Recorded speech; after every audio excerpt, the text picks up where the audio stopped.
Kenapa sebuah konsol dengan game-game ikonik seperti Super Smash Bros. Melee atau Metroid Prime justru kalah telak dari para pesaingnya? Pertanyaan itu selalu muncul setiap kali kita membahas Nintendo GameCube, karena di atas kertas konsol ini punya banyak hal yang seharusnya membuatnya menang, mulai dari hardware yang kuat, judul eksklusif yang sama kuatnya, hingga ekosistem pemain yang loyal. Tapi tetap saja konsol ini tertinggal jauh di belakang PlayStation 2 dan bahkan harus bersaing ketat dengan pendatang baru seperti Xbox. Tapi disinilah ceritanya mulai menarik, karena kalau kita melihat lebih dalam, perjalanan GameCube bukan cuma soal kalah dalam angka penjualan. Ini adalah cerita tentang perubahan besar di industri game awal 2000-an. Mulai dari perubahan teknologi, preferensi pasar, hingga strategi perusahaan yang tidak selalu berjalan sesuai rencana. Lalu apa yang sebenarnya terjadi? Kenapa GameCube dengan semua potensinya justru berakhir sebagai salah satu konsol Nintendo yang paling unik, paling dicintai, tapi tidak paling sukses?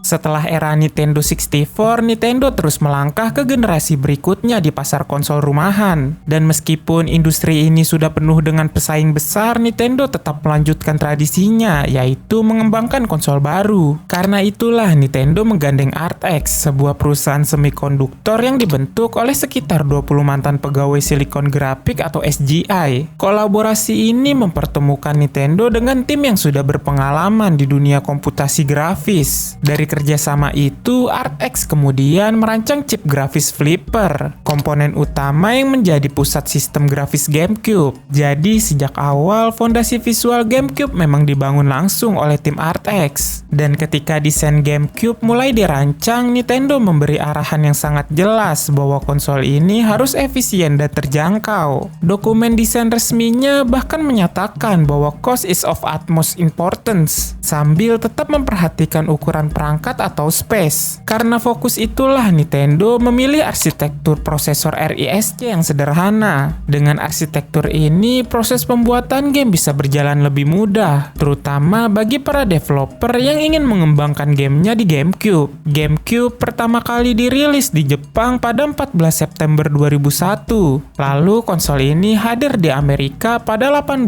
November 2001 dan disusul di Eropa pada 3 Mei 2002. Jadi rilisnya konsol ini memang dilakukan bertahap karena tiap pasar punya jadwal dan kebutuhan yang berbeda. Untuk memastikan peluncurannya berjalan lancar, Nintendo menyiapkan sekitar 500.000 unit GameCube khusus untuk pasar Jepang. Dengan jumlah itu, mereka berharap pemain tidak kesulitan menemukan konsol ini di toko saat hari pertama rilis. Menariknya, sebelum punya nama resmi, konsol ini sebenarnya memakai codename Dolphin. Nama itu dipakai selama proses pengembangan sampai akhirnya Nintendo memilih nama GameCube sebagai nama resminya saat perilisan. Meskipun bentuknya kecil, GameCube membawa hardware yang dirancang untuk menghasilkan performa tinggi di masanya. Konsol ini memakai prosesor IBM PowerPC Gecko dengan kecepatan 485 MHz sebagai otaknya. Untuk memorinya, Nintendo mengombinasikan 24 MB 1TS RAM sebagai memori utama dengan tambahan 16 MB DRAM. Dokumen teknis menyebut totalnya mencapai 40 MB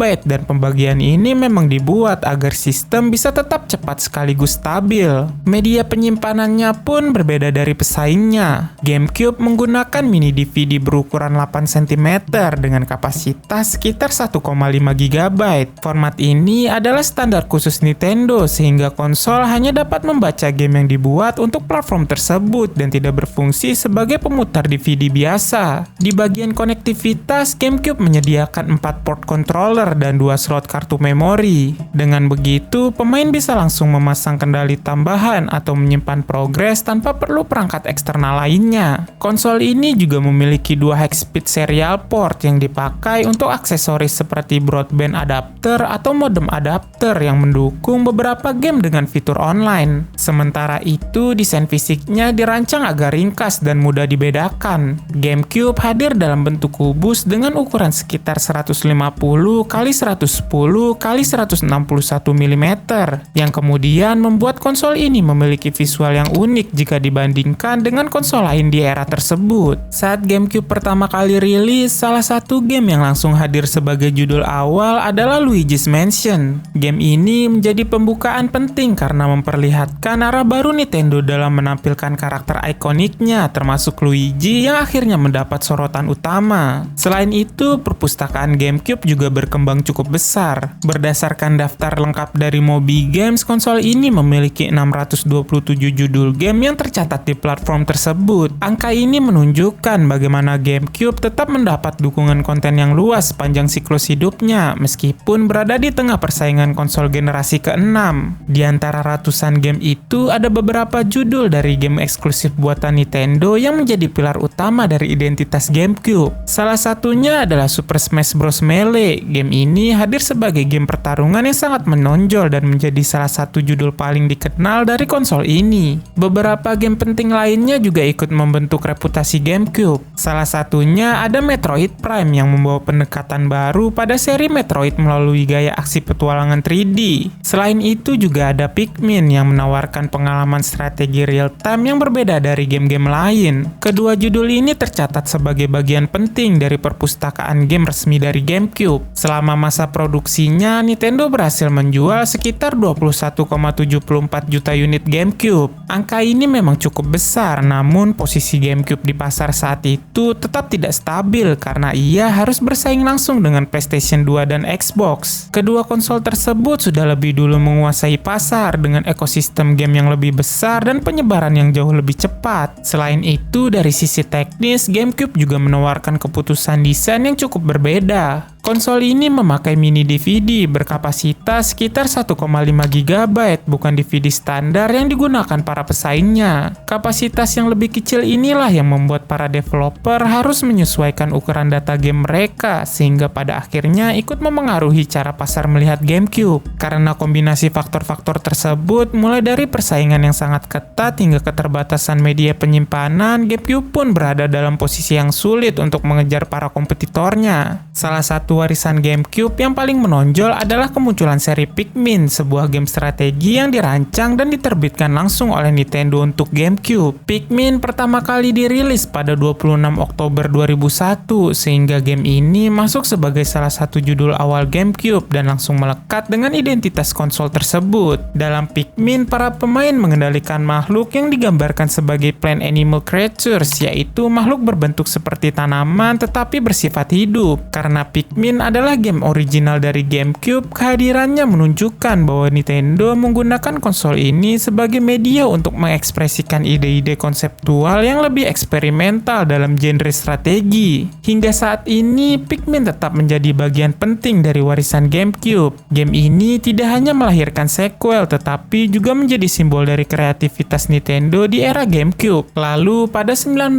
November 2006, Nintendo meluncurkan Wii sebagai penerus GameCube di Amerika Serikat. Peluncuran ini langsung menggeser fokus Nintendo ke konsol generasi baru mereka. Beberapa bulan kemudian, tepatnya pada Februari 2007, Nintendo mengumumkan bahwa dukungan first party untuk GameCube resmi dihentikan. Sejak saat itu, produksi mulai dialihkan sepenuhnya ke Wii dan Nintendo DS. Meski begitu, GameCube tidak hilang begitu saja. Nintendo menyebutkan bahwa mereka masih memiliki stok yang dijual ke pasar, sehingga konsol ini tetap beredar meski tidak lagi diproduksi. GameCube pun perlahan memasuki masa penutupnya. Game terakhir yang dirilis secara resmi untuk sistem ini adalah Madden NFL 08 yang diluncurkan pada 14 Agustus 2007. Dengan rangkaian keputusan tersebut, GameCube bergerak menuju status sebagai konsol warisan. Nintendo memutuskan untuk memusatkan tenaga pengembangan dan produksinya kepada konsol Wii, dan langkah ini menandai titik transisi besar menuju generasi baru sekaligus sekaligus menutup bab dukungan langsung untuk konsol Nintendo GameCube. Meski produksinya sudah lama berakhir, warisan GameCube masih tetap bertahan. Hal ini bisa dilihat dari konsol Nintendo Wii versi awal yang masih mendukung controller dan memory card GameCube, sehingga pemain bisa melanjutkan pengalaman bermain mereka di GameCube hanya dengan menyambungkan perangkat lama ke konsol baru. Selain itu, Nintendo juga merilis adapter GameCube untuk Wii U yang dibuat khusus untuk game Super Smash Bros. For Wii U. Karena adapter ini dapat menampung hingga 4 controller, banyak pemain dari Super Smash Bros. Akhirnya tetap memilih controller GameCube saat bermain di Wii U, sehingga popularitasnya terus berlanjut. Dukungan tersebut kemudian diteruskan ke Nintendo Switch. Dengan menghubungkan adapter yang sama melalui dock, pemain bisa memakai controller GameCube untuk game tertentu, sehingga perangkat lama ini tetap relevan di generasi modern. Melalui dukungan lintas konsol inilah, controller dan aksesoris dari GameCube tidak hanya bertahan, tetapi juga terus dipakai dan diapresiasi. Akibatnya, GameCube meninggalkan warisan perangkat keras yang unik dan salah satu yang paling bertahan lama di ekosistem Nintendo. Pada akhirnya, meski GameCube bukan konsol paling laris, konsol ini tetap memainkan peran penting dalam evolusi Nintendo. Karena melalui desainnya yang unik dan deretan game eksklusifnya, GameCube ikut mendorong arah inovasi yang kemudian berlanjut ke Wii dan generasi setelahnya. Dan ketika kita melihat kembali perjalanan konsol ini, kita bisa melihat bahwa kesuksesan jangka panjang tidak hanya bergantung pada angka penjualan awal, tetapi juga pada ide besar, teknologi yang berani, dan komunitas yang terus merawat warisannya. Jadi, apakah kamu pernah punya konsol Nintendo GameCube? Tulis cerita kamu di kolom komentar di bawah. Jika kamu tertarik dengan video seperti ini dan ingin tahu mengapa pionir MOBA mobile bisa tumbang, kamu bisa klik thumbnail yang muncul di layar. Terima kasih sudah menonton video ini. Jangan lupa untuk like, share, dan subscribe channel ini, dan sampai jumpa beberapa saat lagi.